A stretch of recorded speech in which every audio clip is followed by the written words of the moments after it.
اچھے رشتے تکیے کی طرح ہوتے ہیں، اداسی میں گلے سے لگا لو، تنہائی میں سر رکھ کے رو لو، اور غصے میں لاد مار دو۔ زندگی ہمیں بہت خوبصورت دوست دیتی ہے، لیکن اچھے دوست ہمیں ہمیشہ خوبصورت زندگی دیتے ہیں۔ اچھا دوست تمہارا ساتھ اس وقت پکڑتا ہے جب تمہیں اس کی ضرورت ہوتی ہے، مگر سچا دوست تمہارا ساتھ اس وقت مضبوطی سے پکڑ لیتا ہے جب تم کہتے ہو کہ مجھے اکیلا چھوڑ دو۔ دوستی کسی وجہ سے یا کسی مقصد کے لیے نہیں کی جاتی، مگر جب یہ ہو جاتی ہے تو زندگی کا مقصد اور جینے کی وجہ بن جاتی ہے۔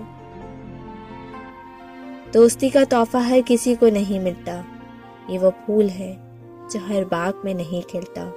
اس پھول کو کبھی ٹوٹنے مت دینا، کیونکہ ٹوٹا ہوا پھول پھر کبھی نہیں کھلتا۔ دوستی کنول کا وہ پھول ہے جو خلوص کی جھیل میں کھلتا ہے۔ دوست وہ ہوتا ہے جو آپ کے بارے میں سب کچھ جانتے ہوئے بھی آپ سے پیار کرتا ہے۔ حضرت علی رضی اللہ تعالیٰ عنہ نے فرمایا، جو ذرا سی بات پر دوست نہ رہے، سمجھ لینا وہ کبھی دوست تھا ہی نہیں۔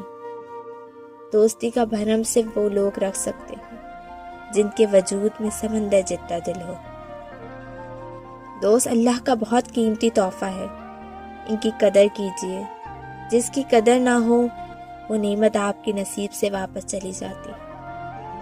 انسان کو اس کی برائیوں سمیت قبول کرنے والا ہی اس کا سچا دوست ہوتا ہے، کیونکہ خوبیاں تو دشمن کی بھی متاثر کرتی ہیں۔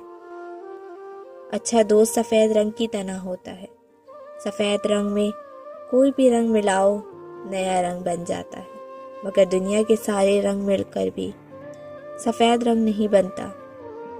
خواہش سے نہیں گرتے پھل جھولی میں، وقت کی شاخ کو میرے دوست ہلانا ہوگا۔ کچھ نہیں ہوگا اندھیروں کو برا کہنے سے، اپنے حصے کا دیا خود ہی جلانا ہوگا۔